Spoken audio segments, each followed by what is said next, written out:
2021년도 새해 동안 하나님의 능력과 하나님의 도움과 하나님의 축복이 우리의 삶 가운데 가득하기를 소망합니다. 하루하루 살아가는 동안 우리에게는 하나님의 도움이 필요하죠. 우리는 연약한 존재이기 때문에 하나님의 도움이 매 순간순간마다 필요합니다. 끊임없는 하나님의 도움이 우리의 삶 가운데 함께하기를 바랍니다. 그런데 한편으로요, 도움으로 산다는 것에 대해서 생각해 볼 필요가 있습니다. 도움이라는 것은 외부로부터 나에게 필요한 무언가가 찾아오는 것을 말하는 거죠. 제가 힘겹게 리어커를 끌고 간다고 생각해 봐요. 짐을 가득 싣고 리어커를 힘겹게 낑낑거리고 끌고 가요. 그러다가 오르막을 만났습니다. 내 힘으로는 도저히 오르막길을 오를 수가 없어요. 그때 도움이 필요한 거죠. 그런데 아무리 도움이 필요해도 내가 오르막길을 올라가고 있는데 나를 도와줄 사람이 주위에 아무도 없어요. 그러면 어찌할 수가 없습니다. 그러다가 마침 누군가가 지나가요. 그랬더니 여보시오 날 좀 도와주시오. 그랬더니 이 사람이 자기도 바쁘다고 그냥 가버렸어요. 무슨 말이냐면 도와주는 것은 나의 고난이 아니라는 겁니다. 도와주는 사람의 고난이지 내 마음대로 도움을 가지고 올 수는 없는 겁니다. 그래서 도움을 받고 산다는 것은 한편으로는 좋은 점도 있지만 한편으로는 아주 불편한 점들이 있습니다.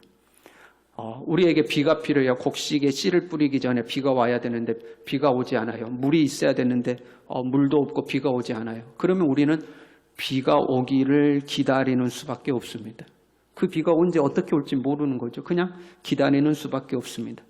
그런데 만약에 우리의 삶 가운데, 우리의 논밭 가운데 마르지 않는 샘이 있다면, 그 샘에서부터 끊임없이 물이 솟아나온다면 더 이상 비를 기다리지 않아도 됩니다.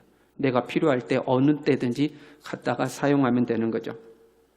우리의 삶 가운데 때를 따라 비를 내리시는, 이른 비를 내리시고 늦은 비를 내리시는 하나님의 은혜가 반드시 필요합니다. 이 은혜가 있어야 돼요. 그러나 한편으로 하나님께서는 우리가 마르지 않는 샘을 소유하기를 원하십니다.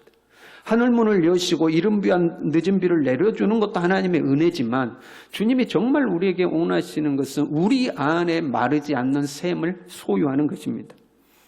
오늘 본문의 말씀은 참으로 위대한 선언이 들어있습니다.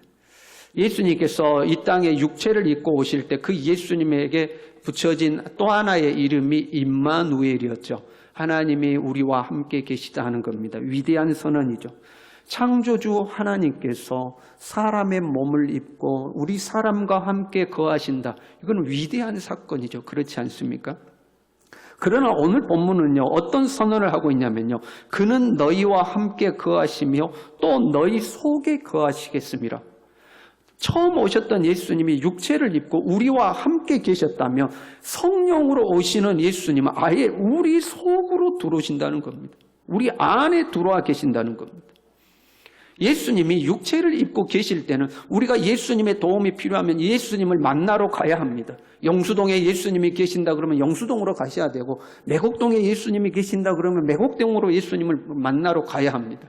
그런데 지금은 성령으로 모든 사람들 마음 가운데 계시기 때문에 내가 어디에 있든지 무엇을 하든지 주님은 항상 내 안에 계시고 영원토록 나와 함께 계시는 겁니다.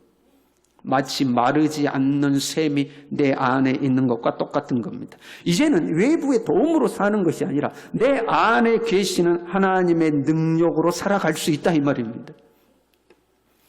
우리의 자녀들이 여러분 지혜로웠으면 좋겠죠.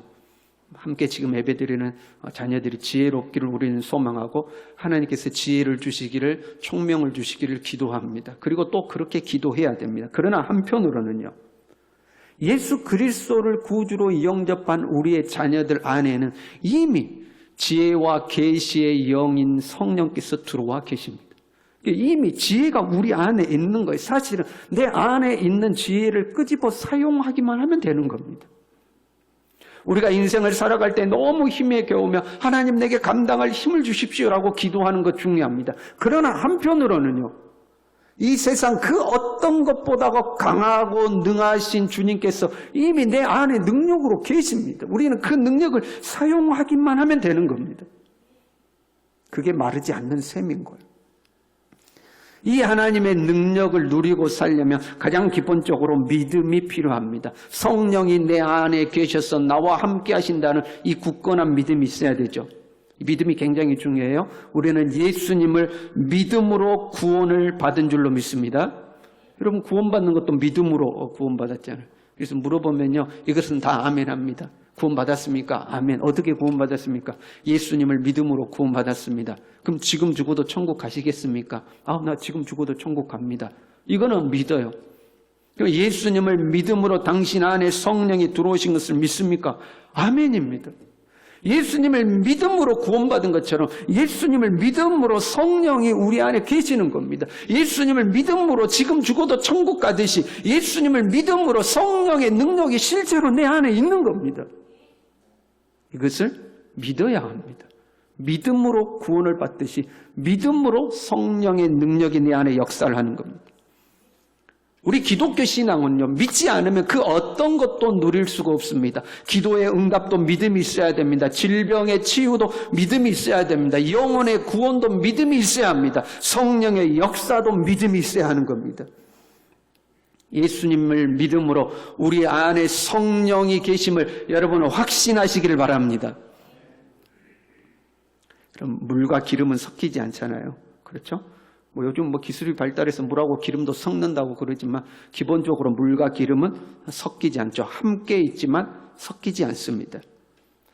이것이 성령이 우리 안에 계시지만, 예수님을 믿음으로 우리 안에 성령이 계시지만 성령의 능력을 누리지 못한 이유입니다. 성령은 진리의 영이죠. 진리란 거짓이 없는 겁니다. 사특함이라든가 속임수라든가 부정함이 없는 것이 진리죠. 어떤 사실을 진리라고 가지고 왔는데 거기에 거짓이 있어요? 그러면 진리가 아니죠. 어떤 것을 진리라고 가져왔는데 거기에 부정함이 있어요? 그러면 진리가 아니죠. 그래서 진리는 거짓이 없고 깨끗하고 순결하고 정직합니다. 그래야 진리죠. 오늘 말씀 17절에 이렇게 이야기합니다. 그는 진리의 영이라 세상은 능히 그를 받지 못한다. 성령은 진리의 영이 있기 때문에 세상과 섞일 수가 없다는 겁니다. 전혀 섞이지 않습니다. 왜냐하면 요한 1서 2장 15절에 이렇게 이야기합니다. 이 세상이나 세상에 있는 것들을 사랑하지 말라. 이는 세상에 있는 모든 것이 육신의 정욕과 안목의 정욕과 이 생의 자랑이니 다 아버지께로 온 것이 아니오 세상으로부터 온 것이라. 세상과 진리의 영은 섞이지 않아요. 왜요? 세상은 육신의 정욕이요, 안목의 정욕이요, 이 생의 자랑이에요. 하나님께로부터 나온 게 아니다 이 말이에요. 그러니까 섞이지가 않습니다. 이 육신의 일에 대해서 갈라디아서 5장 19절은 이렇게 이야기합니다. 육체의 일은 분명하니 곧 음행과 더러운 것과 호색과 우상 숭배와 주술과 온수 맺는 것과 분쟁과 시기와 분냄과 당 짓는 것과 분열함과 이단과 투기와 술취함과 방탕함과 또 그와 같은 것들이라. 전에 너희에게 경계한 것 같이 경계하노니 이런 일을 하는 자들은 하나님의 나라를 유업으로 받지 못할 것이다. 이런 육체의 것이 우리 안에 있으면 하나님의 나라가 형성되지 않는다 이 말입니다. 예수님을 믿음으로 성령이 우리 안에 오셨어요. 그러나 그럼에도 불구하고 아직도 우리가 세속적이고 아직도 우리가 육체의 본성을 쫓아간다며 마치 우리 안에 성령과 우리 자신이 물과 기름처럼 연합이 안 되는 겁니다. 그래서 예수님을 믿기는 믿는데 믿음으로 성령을 받았다고 하는데 그 성령으로부터 아무런 힘도 아무런 능력도 아무런 지혜도 아무런 도움도 나오지가 않는 겁니다. 육체의 일이라고 할 때요, 몸으로만 하는 일을 말하는 것은 아니죠.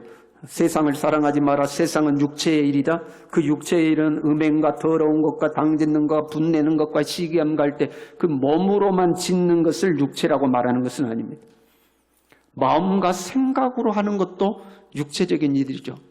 만약에 내가 두려움에 쌓여 있어요. 염려에 쌓여 있어요. 이것도 육체의 일이죠. 하나님이 우리에게 주시는 것은 두려워하는 마음이 아니라고 그랬거든요.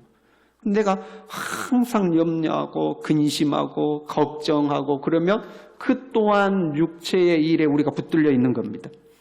어떤 사람은 심한 열등감과 자기 비하에 사로잡혀 있는 사람이 있죠. 그래서 무슨 일만 만나면 나는 어쩔 수 없어, 나는 못났어, 나는 할 수 없어, 나는 애 이 모양이냐, 이런 생각에 사로잡힌 사람이죠.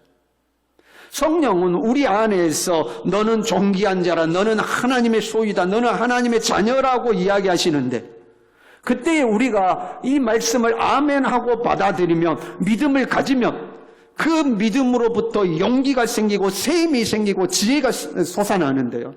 마치 막혀있던 샘이 터져 나오듯이 우리 안에서 성령으로부터 힘과 지혜와 능력이 터져 나오는데, 끊임없이 열등감, 자기 비하, 이런 육체적이고 세속적인 생각에 사로잡혀 있으면 하나님의 생각과 나의 생각이 물과 기름처럼 연합되지가 않는 거죠. 그래서 나 따로 성령 따로 분리돼 버리는 겁니다. 여러분, 2021년도 하나님의 능력으로 살 수 있기를 간절히 바랍니다. 이미 내 안에 계시는 성령의 능력으로 하나님의 자녀답게, 하나님의 사람답게 당당하고 힘있게 살아갈 수 있기를 간절히 바랍니다. 우리 안에는 이미 성령께서 들어와 계셔서 이 성령으로부터 지혜도 찾아오고 능력도 찾아오고 소망도 찾아오고 믿음도 찾아오고 힘도 찾아오는 겁니다. 내 앞에 무슨 문제가 부딪혀올지라도, 어떤 장애물이 찾아올지라도 창조주 하나님의 영이신 성령이 내 안에 계시기 때문에 그 어떤 문제도 능히 넘어설 수 있는 우리는 능력의 사람인 것입니다. 이 능력을 가지고 살아갈 수 있어야 합니다. 이 성령의 능력으로 살기를 원한다면 여러분, 2021년도 우리의 삶을 정돈해야 합니다. 내 속에 하나님의 뜻에 합당하지 않는 것이 있다면 그것을 다 정리해야 됩니다. 에베소서 4장 22절에 이렇게 했죠. 너희는 유혹의 욕심을 따라 썩어져가는 구습을 따르는 옛사람을 벗어버려라. 옛사람을 벗어버려야 됩니다.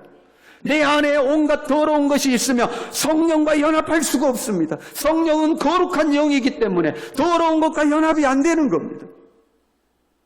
내 속을 정결하게 해야 합니다. 여러분, 2021년도 생활 습관을 고치시길 바랍니다. 언어 습관을 고치시길 바랍니다. 마음과 생각의 습관을 고치시길 바랍니다. 이 시간 성령께서 여러분의 마음 가운데 감동을 주실 겁니다. 아, 내가 이거 고쳐야지. 내가 이거 고쳐야지. 생각나는 것들이 있을 겁니다. 그러면 2021년도 그걸 버리십시오. 그걸 버려야 합니다. 내 안에 하나님의 뜻에 합당하지 않는 것을 버려야 합니다. 그래야 성령과 온전히 연합하는 겁니다. 게으름을 버리십시오. 여러분, 나태함을 버리십시오. 경건 생활에는 시간을 쏟지 아니하고 세속적인 일에만 시간을 쏟는 삶의 습관을 버리십시오. 거짓과 불의한 일을 버리시고 정직해야 합니다. 수고하여 노력하지 않고 요령을 피우고 요행을 바라는 삶의 태도를 버려야 합니다. 에베소서 4장 31절부터는 이렇게 이야기합니다. 너희는 모든 악독과 노함과 분냄과 떠드는 것과 비방하는 것을 모든 악의와 함께 버리라고 했습니다. 모든 더러운 말은 너희 입 밖에도 내지 말고 오직 덕을 세우는 데 소용되는 대로 선한 말을 하여 듣는 자들에게 은혜를 끼치게 하라 말씀하셨습니다. 내 입술을 고쳐야 하는 겁니다. 무릇 지킬 만한 것 중에 더욱 네 마음을 지키라. 이는 생명의 근원이 예수남이니란 말했습니다. 내 생각과 내 마음을 지켜야 하는 겁니다. 우리의 마음과 우리의 생각이 우리의 인생을 만드는 거예요, 여러분. 다른 것이 우리의 인생을 만드는 것이 아닙니다. 내가 어떻게 생각하는가, 내가 어떤 마음을 먹는가가 내 삶을 만들어가는 겁니다. 하나님의 뜻에 합당하지 않는 것들을 2021년도 여러분 다 버리시길 바랍니다. 다 내다 버리시길 바랍니다. 집에 쓰레기가 있으면 쓰레기 정리해서 버리듯이 내 삶 가운데 이 쓰레기와 같은 것을 다 정리해서 여러분 싹 다 버려야 합니다. 내 자신이 정결해질 때에 그 안에 하나님의 영의 역사가 일어나기 시작하는 겁니다. 온갖 쓰레기는 다 버리고 하나님의 말씀을 따라가야 하는 겁니다. 하나님의 말씀을. 하나님의 말씀이 나에게 뭐라고 하시는지를 보고 그 말씀을 붙들어 살아가야 합니다. 오늘 우리가 읽은 말씀을 보십시오. 15절에 이렇게 되어 있어요. 나의 계명을 지키리라. 21절에도 보면 나의 계명을 지키는 자라야. 처음과 끝에 계명을 지키라는 말씀이 있습니다. 그리고 그 가운데 말씀에 어떤 말씀이 있냐면 내가 주님 안에 주님이 내 안에라는 말씀이 있습니다. 그러니까 핵심은 내가 주님 안에, 주님이 내 안에, 내가 온전히 주님과 연합하는 것이 핵심인데 그 방법이 뭐냐면 말씀을 따르라 하는 겁니다. 말씀을 따를 때에 내가 주님 안에, 주님이 내 안에 온전히 연합이 되는 겁니다. 왜냐하면 말씀을 따르는 것이 가장 정결하고 가장 거룩한 삶이기 때문에 그렇습니다. 하나님의 말씀을 따라서 내 속이 거룩해지고 내 속이 정결해지고 내 삶이 하나님 보시기에 깨끗해지면 자연스럽게 거룩한 영인 성령과 우리가 온전히 연합이 되는 겁니다. 하늘에서 비가 내리기를 기다리는 것이 아니라 내 안에 마르지 않는 샘으로 솟아나는 성령의 능력으로 삶을 살아낼 수 있게 되는 것입니다. 예수님을 구주로 믿는 우리 안에는 이미 성령께서 계시는 줄로 믿습니다. 하나님의 능력이 우리 안에 있는 줄로 믿습니다. 여러분 이것을 믿으셔야 돼요. 믿어야 이 능력이 나오는 겁니다. 성령이 내 안에 있음을 여러분 믿으시길 바랍니다. 그리고 그것을 믿는다면 2021년도 삶을 정돈하십시오. 안 좋은 삶의 습관을 여러분 버리십시오. 언어 습관을 버리십시오. 생각과 마음의 습관을 버리십시오. 그리고 하나님의 말씀을 따라 우리 자신을 거룩하고 정결하게 만들어 가십시오. 성령과 온전히 연합하게 될 줄로 믿습니다. 우리가 새해가 되면 새해 목표를 세우잖아요. 올해 운동해야지, 살 빼야지, 공부해야지, 뭐 배워야지, 뭐 계획 세우잖아요. 무엇을 할 것인가 계획 세우는 것 좋습니다. 그러나 무엇을 할 것인가만 계획을 세우지 말고 무엇을 포기할 것인가 계획을 세우십시오. 하나님 앞에서 나 무엇을 포기해야겠다. 하나님 앞에서 나 이거 고쳐야겠다. 하나님 앞에서 나 이거 버려야겠다. 버리고 포기할 목표를 세우십시오. 그리고 하나씩 하나씩 이루어가면서 하나님과 온전히 연합하여 하나님의 능력으로 살아가는 우리 모두 될 수 있기를 간절히 바랍니다. 우리 함께 찬양하기를 원합니다.